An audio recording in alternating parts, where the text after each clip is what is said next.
The birth of the ancient child asterisk. In the heart of a small village, under the relentless sun, a young woman named Adoma stood outside her humble hut, clutching her newborn baby. The villagers gathered around, whispering in disbelief. Adoma's child, though just born, looked nothing like a baby at all. His wrinkled skin, deep-set eyes, and frail body made him resemble a man of over 150 years. The midwife, who had delivered countless babies, stood frozen, unable to comprehend what she had just witnessed.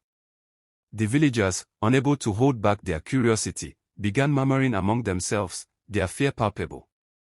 Adoma, with tears in her eyes, whispered to herself, "What kind of child have I brought into this world?"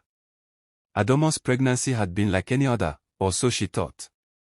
Throughout the 9 months, she had experienced the usual discomforts, cravings, and emotions. There were no signs that anything was amiss.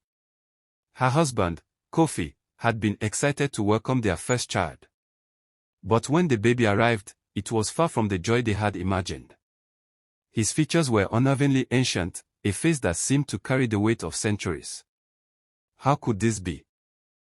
The village chief, a wise old man named Nana Igbo, was the first to arrive at Adoma's hut, his eyes narrowing as he examined the baby. "This is no ordinary child," he said solemnly. The villagers stared, some with pity, others with fear. It was said in their culture that such strange occurrences were often tied to curses or powerful spirits. Nana Igbo, having lived through many strange events, knew that this was a sign of something larger than they could understand. "We must consult the elders," he declared. The elders gathered that evening under the dim light of the moon, their faces etched with concern. They spoke of old stories, myths that had been passed down through generations.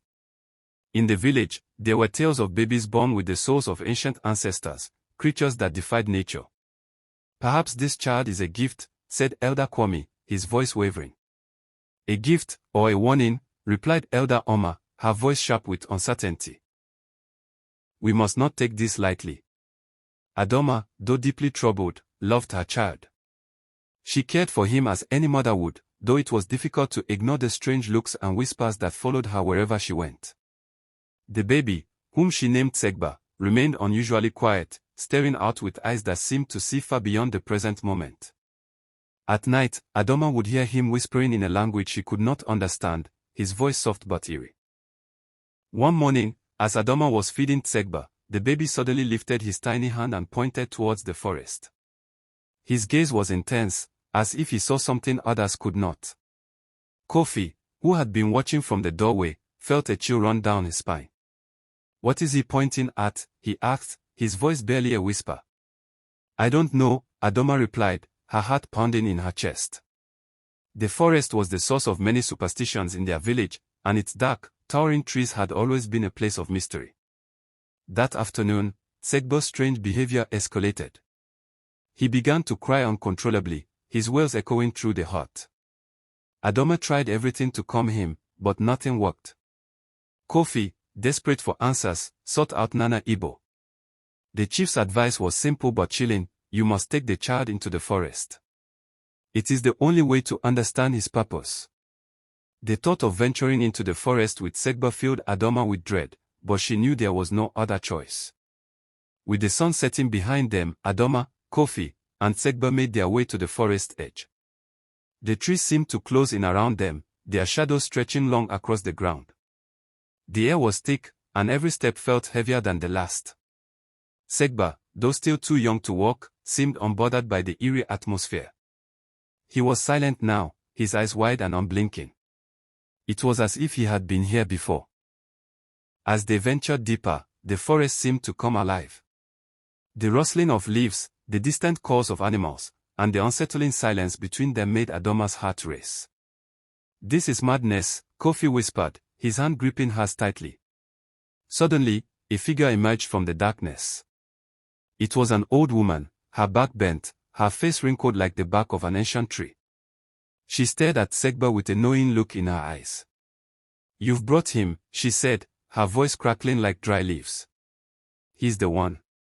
Adoma stepped back, her breath caught in her throat. "The one?" she asked, her voice shaking. The old woman nodded. "He is the child of prophecy," she explained. Born of both worlds, destined to bridge the gap between the living and the spirits. She reached out and placed a hand on 𝐁𝐈𝐊𝐄's head, her eyes glazing over as if lost in a trance. He carries the wisdom of the ages, but there is a price. The price, the old woman revealed, was a heavy one. 𝐁𝐈𝐊𝐄's birth had disrupted the natural order, and the balance between the living and the spiritual realm was now in jeopardy. The spirits would demand a sacrifice, she warned. And only you can decide what that sacrifice will be. Adoma's mind raced as she struggled to comprehend what she was hearing. What must we do? She asked, her voice barely a whisper. The decision is yours alone, the old woman replied. But know this, once the balance is broken, there is no turning back. With that, the old woman vanished as suddenly as she had appeared, leaving the young couple standing in the thick, suffocating silence of the forest. 𝐁𝐈𝐊, as if on cue, began to cry again, his wails more haunting than before. In the days that followed, Adoma and Kofi were consumed by the weight of the old woman's words. They could not escape the feeling that their lives had been irrevocably altered. The villagers, too, were growing uneasy, their whispers growing louder with each passing day. What is this child? They would ask, their voices filled with fear and wonder. Some believed 𝐁𝐈𝐊 was a blessing, while others saw him as an omen of doom. One evening, as Adoma sat by the fire, 𝐁𝐈𝐊 suddenly stopped crying and turned his head to the village. His eyes, once so full of innocence, now gleamed with an eerie wisdom. It's as though he sees through everything, Adoma thought to herself. And then, for the first time since his birth, 𝐁𝐈𝐊 spoke. I know what I must do, he said, his voice deep and unsettling. But I cannot do it alone. Adoma's heart skipped a beat as she stared at her son, her mind reeling. What do you mean? She asked, her voice trembling. 𝐁𝐈𝐊's eyes met hers, and for a brief moment, Adoma saw something in them that she couldn't quite understand. The time has come, 𝐁𝐈𝐊 whispered. And I must go back. His words hung in the air, their meaning unclear, but the implication was undeniable. The child had a purpose, one that would lead him away from the safety of his mother's arms and into the unknown. Kofi, who had been standing in the doorway, stepped forward. What do you mean, go back? He asked, his voice strained. Back to where? But 𝐁𝐈𝐊 did not answer. Instead, he lifted his tiny hand and pointed towards the forest once more. Adoma and Kofi exchanged a look of terror. Is he calling us to return? Kofi asked, his voice barely a whisper. The answer, though unspoken, was clear. 𝐁𝐈𝐊 had a destiny that could not be ignored.